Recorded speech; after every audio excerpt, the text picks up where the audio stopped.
Hey, what's up, folks?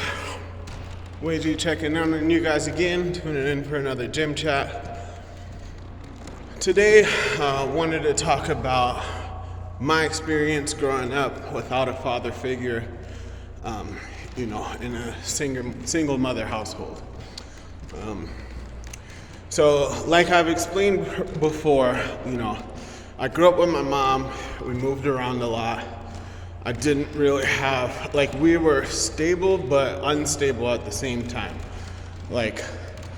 There was, early on times when we were short a lot of things, but then there was later on times where we had things that we needed, but like I said, we were moving around a lot. So, I had to learn to thrive in chaos and adapt and pivot quickly. And, that turned out to be more of a benefit than it was a detriment, especially through some of the things that I've had to pivot through. But the core concept is my mother was very rebellious. I don't know what particularly happened in her life. I know some of the things that happened. She was involved in altercations with men, but she was just kind of a hardened individual. It was clear to see. I love my mother, but it was, because of the nature of our relationship, I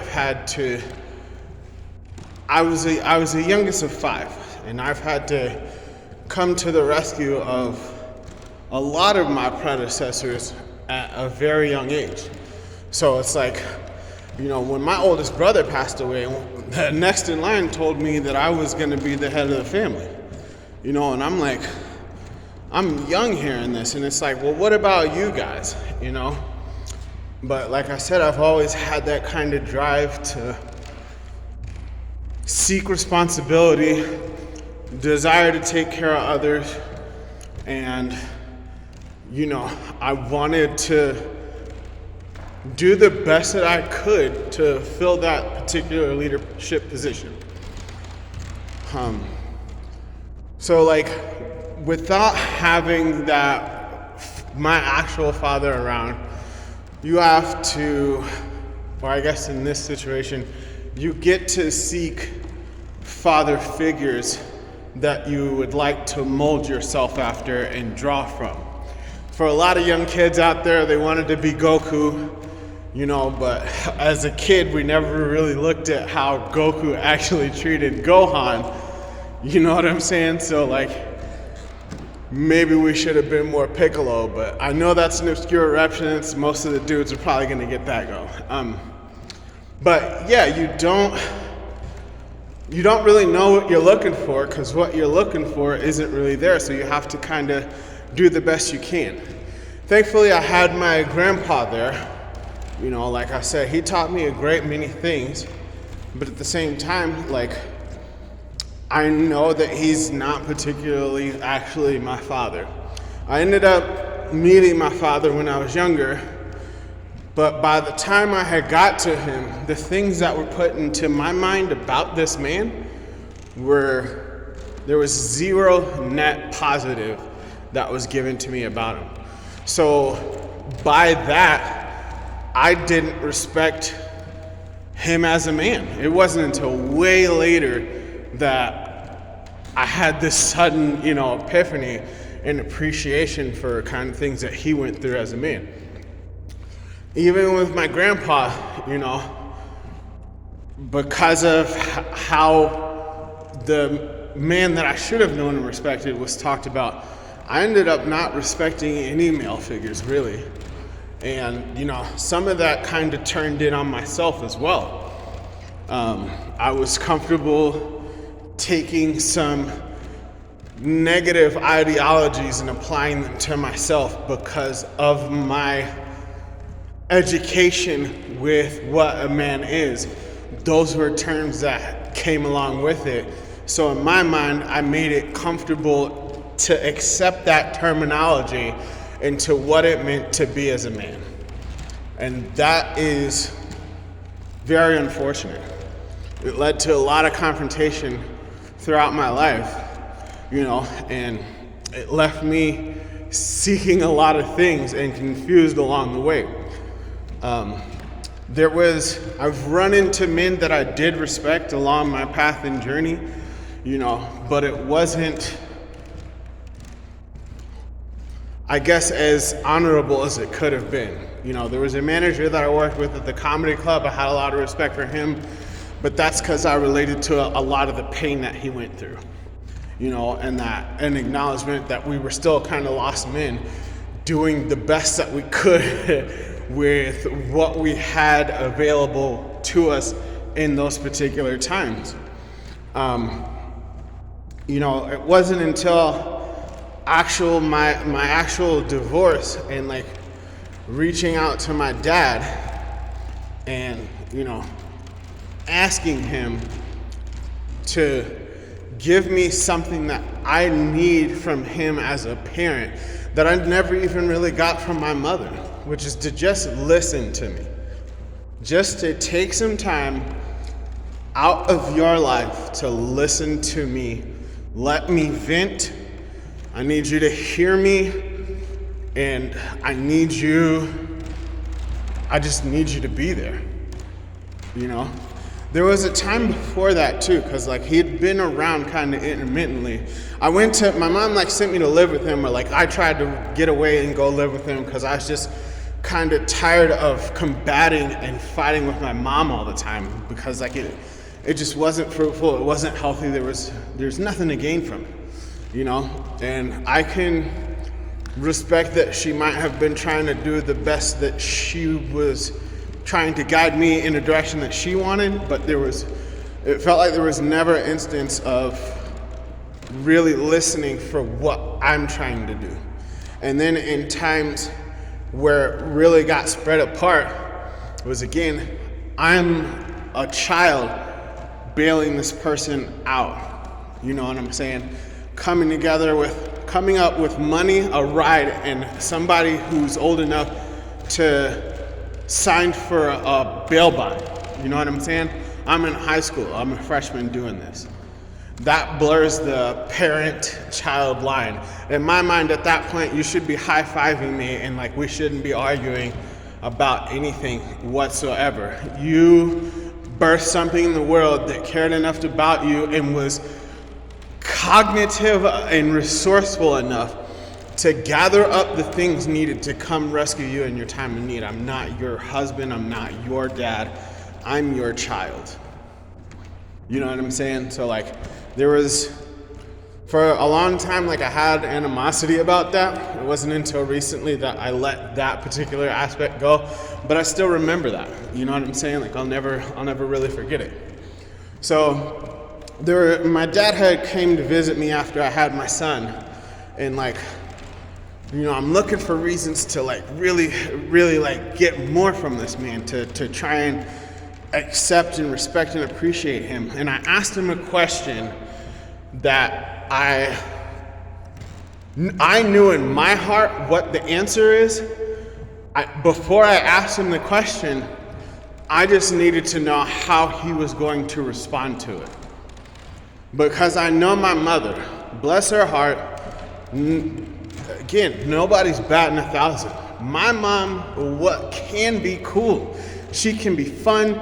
She can be amazing. She can be dope. There's also a flip side to that coin that's everything the opposite about that, and is not fun to deal with, but that's in everybody.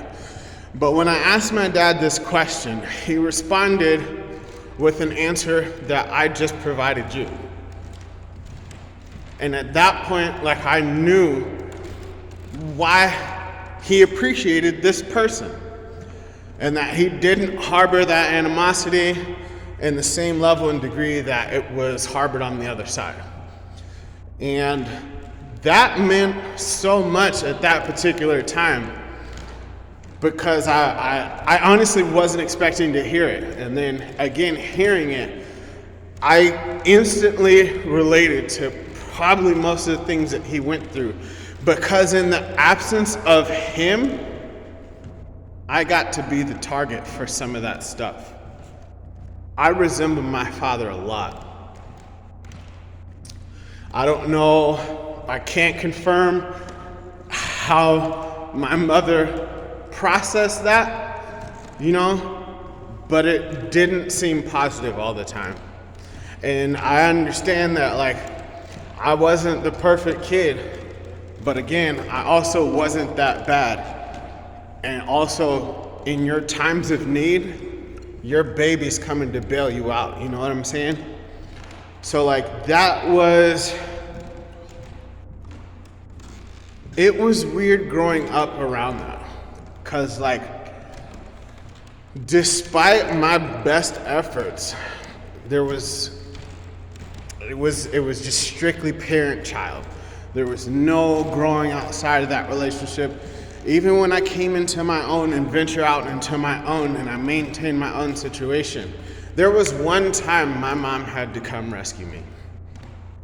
Not had to, but she did. And I wasn't expecting it in the face of that. You know what I'm saying? It was actually the time when I got locked up, And I despite having done that for her a couple of times prior to that, because of the nature of our relationship and how her other children had kind of been, I was not expecting her to show up for me in that moment. But she did. And I am grateful for that. I got out, I hustled hard, I paid back the money I paid back most of the money from that bonding situation out, because I was grateful for that.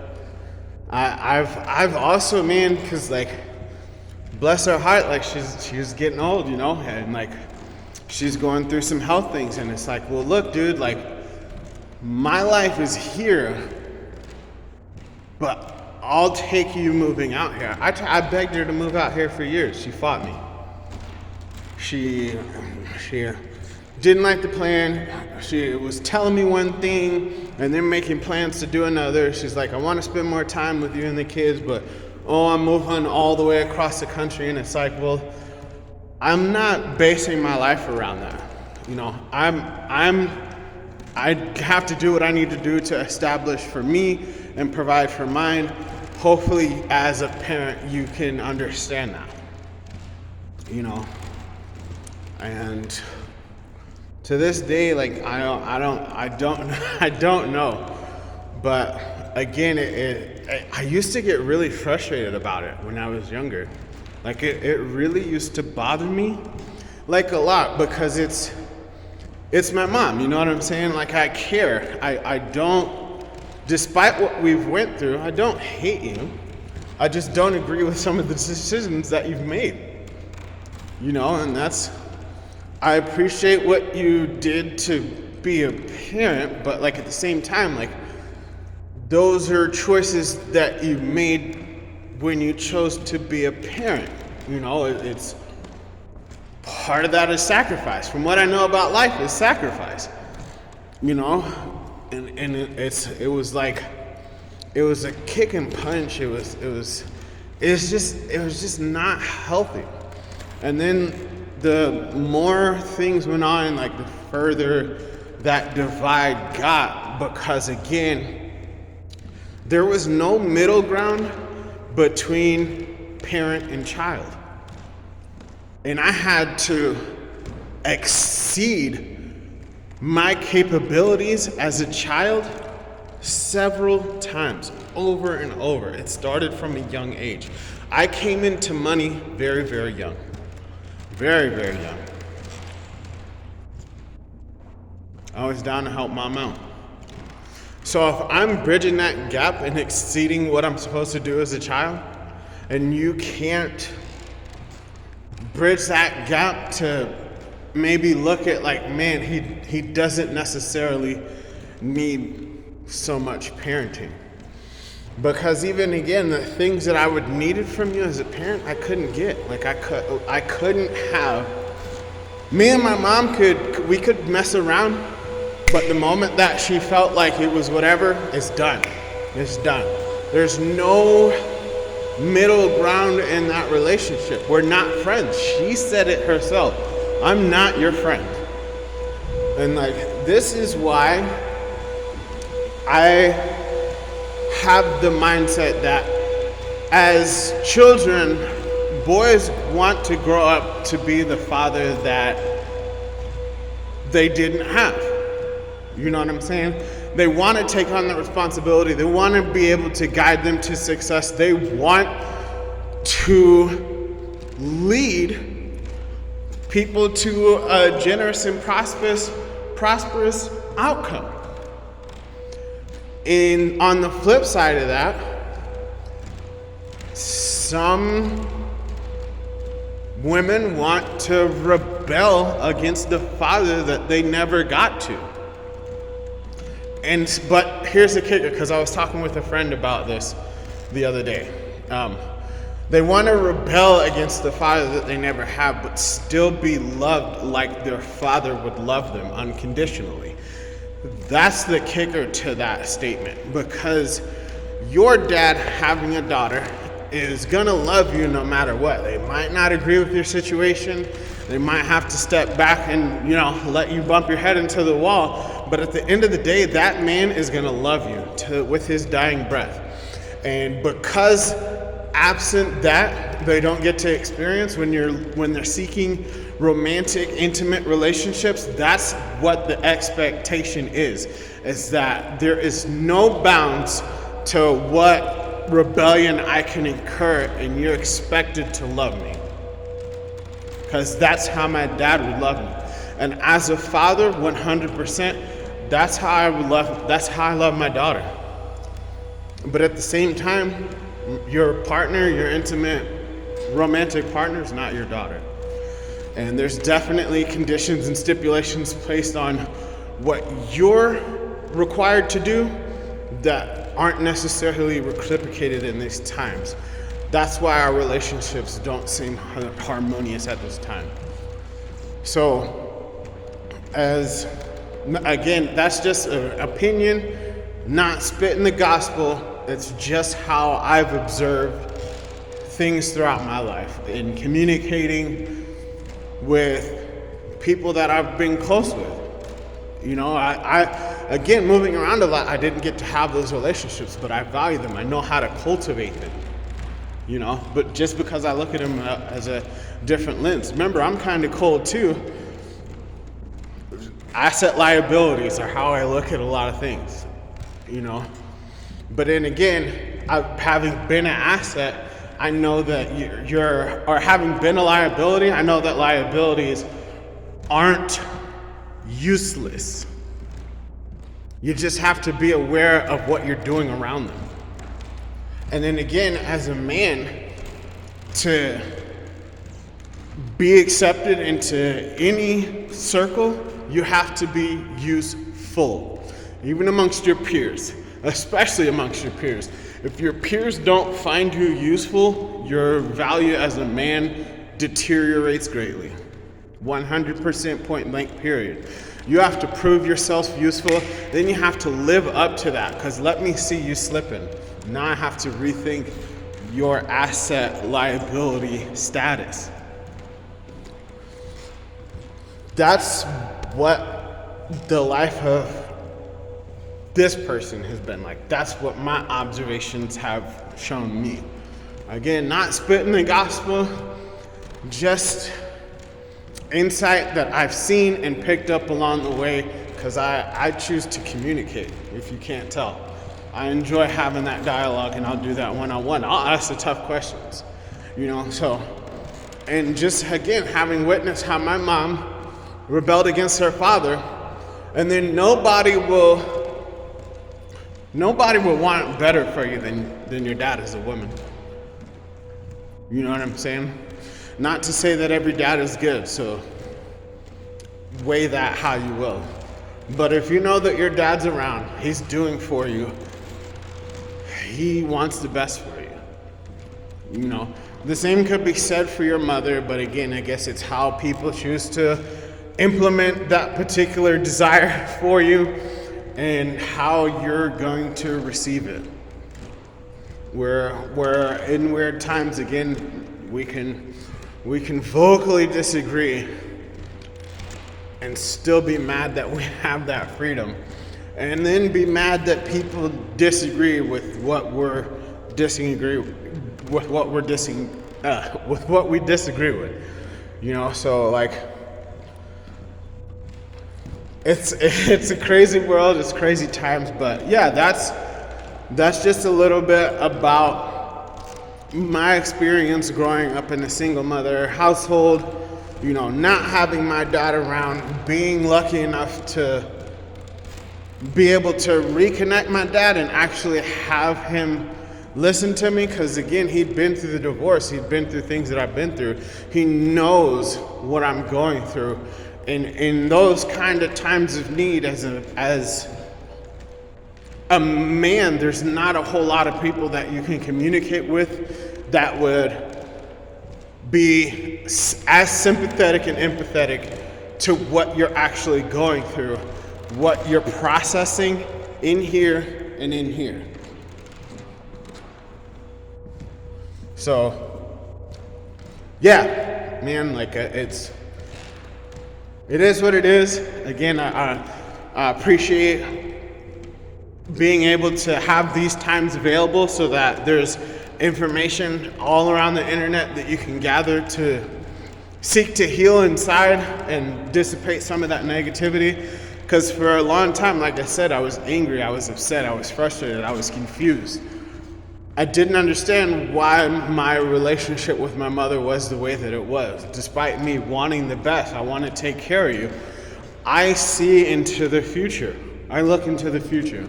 I see what's going to happen. But again, I can't save somebody that's trying to fight me while I rescue them. You know what I'm saying? And if you're turning down the 2 boats and the helicopter, I'm not responsible for where you end up in that flood. And then at the same time, I gotta be ready to either jump on the boats and the helicopters myself or face the consequences of my own actions, which I'm confident doing because I've had to do it throughout my life. For not a lot of gratitude, but it's irrelevant now because I've made it through so many things. I don't need that kind of validation anymore. I used to seek that validation from my mother so bad. Hey man, I did this for you. Yeah, well, you didn't do that. Hey man, like I took care of this big thing. Yeah, well, that's cool, but you know what I'm saying? I'm your mom.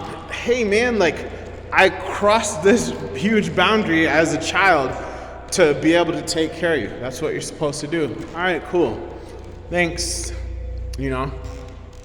Man, even sometimes, like, so when I was younger, like I would seek out kind of older women to have.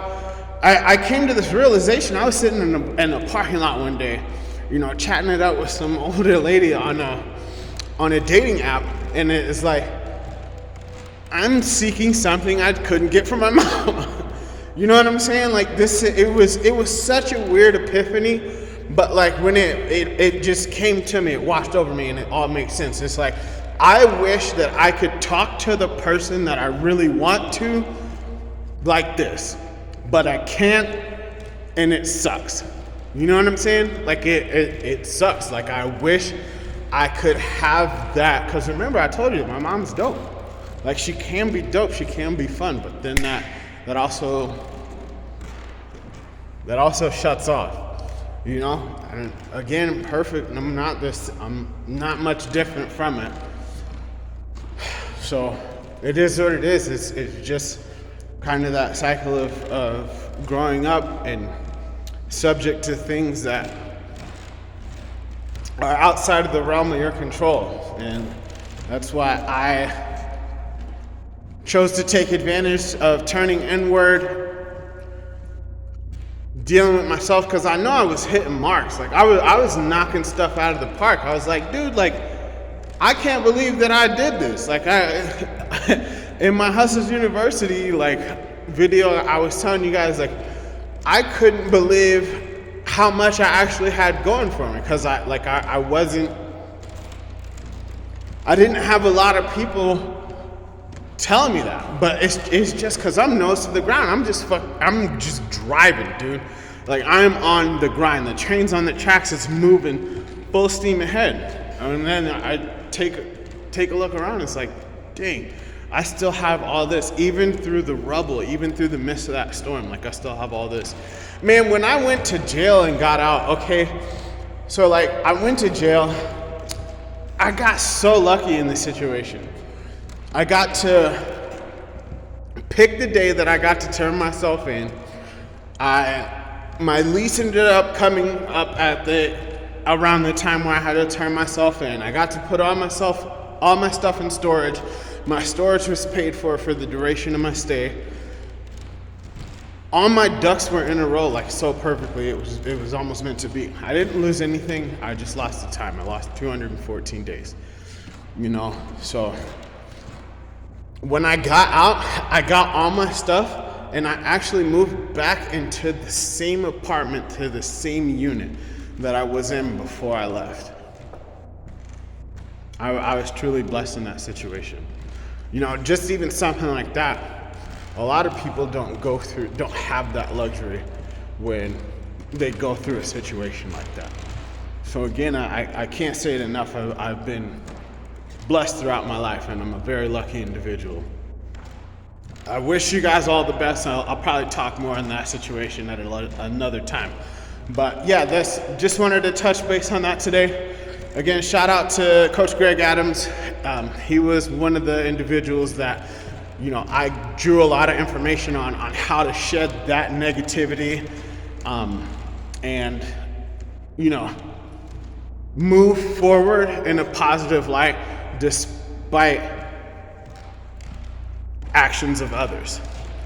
So I really appreciate Coach Greg Adams in regards to that. I wish that for all of you. Again, sometimes it's difficult, but if you can shed that negativity, there's better things that you can actively take control of and focus on that'll lead you in a healthy direction. And I want you to take advantage of that self. Take advantage of the control that you get to exercise over yourself and use it to the best of your capabilities. On that note, Wages out.